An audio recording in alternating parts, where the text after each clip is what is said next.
If you are a rehabilitation therapist or a stroke survivor and unsure of how to progress your rehabilitation journey, then this video might be beneficial for you. Welcome to Basically Physio. My name is Suresh and I'm a physiotherapist.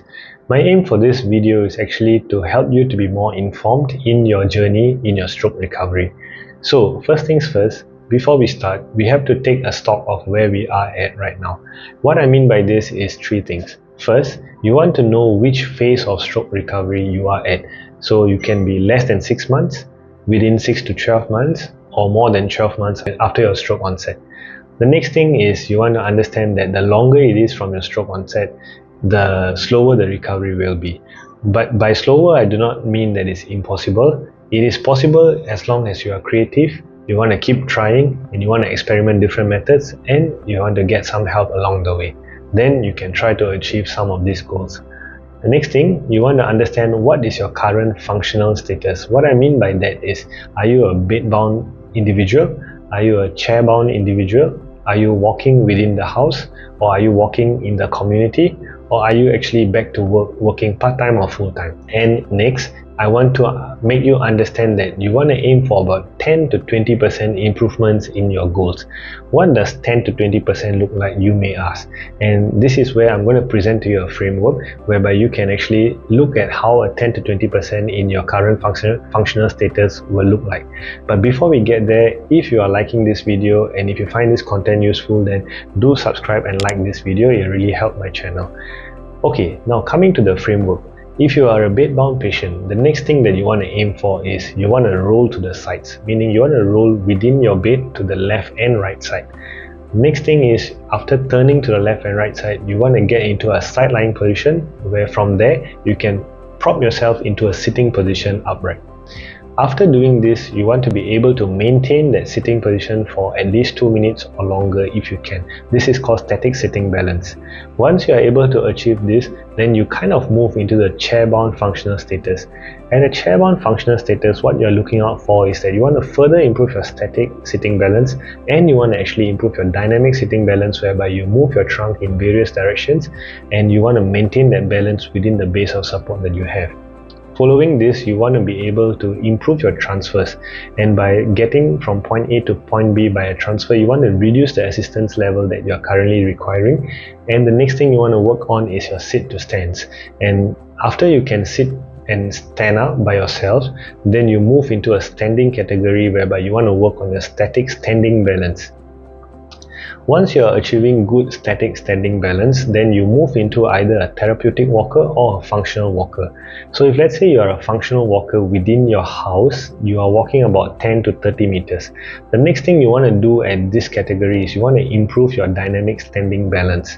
And after improving your dynamic standing balance, you want to reduce the reliance on the walking aids that you're currently using. You can upgrade the aids to something of a less support that is giving you, so that you actually activate more of your muscles and actually get a workout from just walking by itself. And subsequently, you want to aim to break out from this 10 to 30 meter range and move further beyond 50 meters to 100 meters, whereby you actually kind of move into the limited community or the community walking category. And once you're in the community walking category, you want to further improve your dynamic standing balance because you want to reduce your risk of a fall.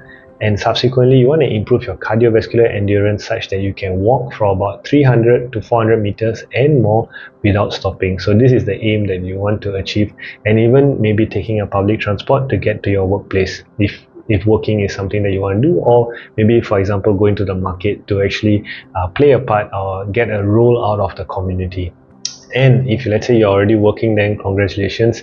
It's really an inspiration that you're actually working after a stroke, and you should actually be very proud of yourself.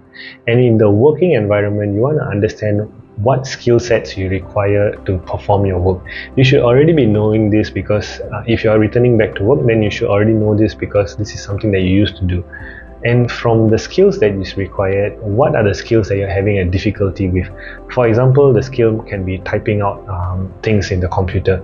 If you're having difficulty with this, then you want to break down that skill to a smaller component. So for example, for typing, you want to break down into like how many words you can type in a minute, and from there you want to have a 10 to 20% improvement every 2 to 4 weeks. And this is something that you can actually plan out for yourself and look into online resources or ask around for help to improve this skill, and that is how you get better.